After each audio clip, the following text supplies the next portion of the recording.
I don't know if you're familiar with them. I've checked them out. They're a reputable group. They say that the average United States electricity bill will go up 10% this year and 10% next year. Is that correct? Again, I'm not familiar with the data, but I can point out, sir, that in Europe, I'm not interested in Europe, prices are 2.5% to 3% higher. I'm interested in our people right now who are having to, who are having to sell blood in order to pay their electricity bill. Goodness. So Dr. Cohen, let me start with you. I think I'm going to ask a few questions. I think these are yes or no or I don't know questions.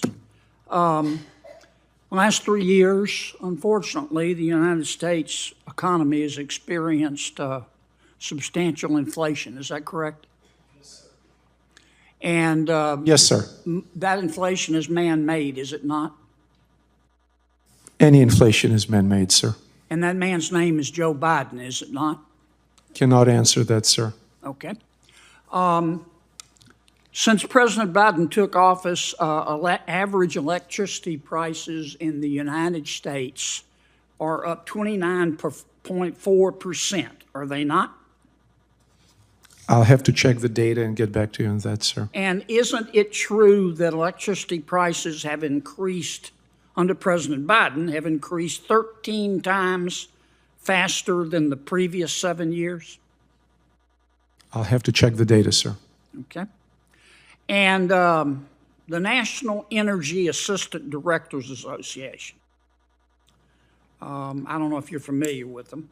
I've checked them out. They're a reputable group.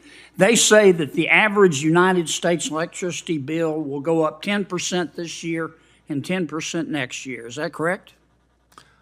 Again, I'm not familiar with the data, but I can point out, sir, that in Europe, I'm not interested in Europe, prices are 2.5% to 3% higher. I'm interested in our people right now who are having to, who are having to sell blood in order to pay their electricity bill. Goodness. A substantial portion of this inflation in electricity, up 30% since President Biden took office, is directly related to his energy policies. Is it not? Energy prices fluctuate based on supply and demand of all sources of energy, yes. I think it has nothing. Is that a yes or no? It's a very complicated economic question. I understand. Give me an answer. Did President Biden's policies contribute to the inflation or didn't they? Both Republican and Democratic administrations infused the economy with trillions of dollars, which contributes to the inflation. Yeah, yes. I don't believe any Republicans voted for the Inflation Reduction Act. Is that correct? I don't know. Well, I do. $1.2 trillion, Green New Deal. No Republicans voted for it. You want to amend your answer? I'll amend my answer that under President Trump and under President Biden, trillions of dollars were infused into the economy under Trump, and contributed to inflation. Over 4 years, and under Biden, they went up 30% over 3 years. Which is better? Senator Kennedy opened by grilling Dr. Cohen on the state of the United States economy.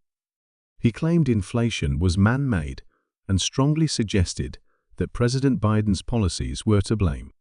Kennedy also pressed him to confirm statistics, pointing out that electricity prices rose nearly 30% under Biden, compared to just 5% under Trump.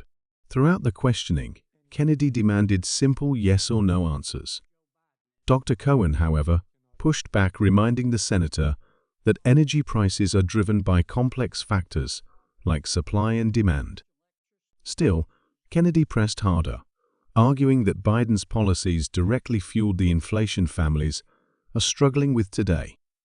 If you found this breakdown helpful, don't forget to like this video, subscribe to the channel. Say again, under Trump, please. Under Trump, electricity prices went up 5%. Under Biden, they went up 30% over 3 years. Which is better? Clearly, lower rise in electricity prices better. All right. However, Dr. Suprun, let me ask you a couple of questions. okay. You're here at the request of my Democratic colleagues? No, sir. No, Dr. Suprun. That's correct, yes. Okay. Dr. Suprun, on December 14, 2023, you tweeted in support of Climate Defiance. That's an entity that the Brookings Institute has called a radical climate change group. Is that correct? I don't recall, I'm afraid. Okay. Would this be the same Climate Defiance that I'm looking at your tweet, you tweeted in support of them. Would this be the same Climate Defiance that called Senator Joe Biden, quote, a sick fuck? I don't know, but as I Would this mentioned be the same Climate Defiance that called Senator Lisa Murkowski a murderer? I do not know. As I said in my statement... Would this be the same Climate Defiance who told the CEO of Exxon to, quote, eat shit, Darren, close quote? I'm not responsible for the statements of other Nice people. group you're and I also hanging do not know around the with, answer. Doc. Here's what your tweet says, quote, we do, in support of Climate Defiance, we do not do online petitions. We do not do NGO coalition letters. We do not do fucking bus stop ads. We chase fossil fuel CEOs and the politicians who do their bidding, and we do not apologize, close quote. Did I read that correctly?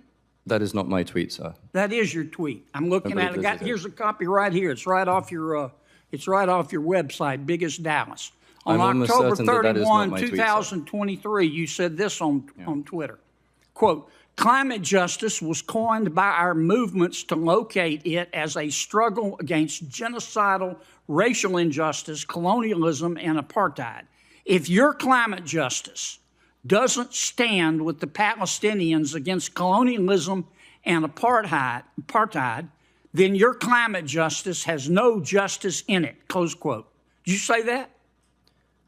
I believe not. Here it is, may Dallas. I please see the documents? Yes, sir, and the witnesses' documents there.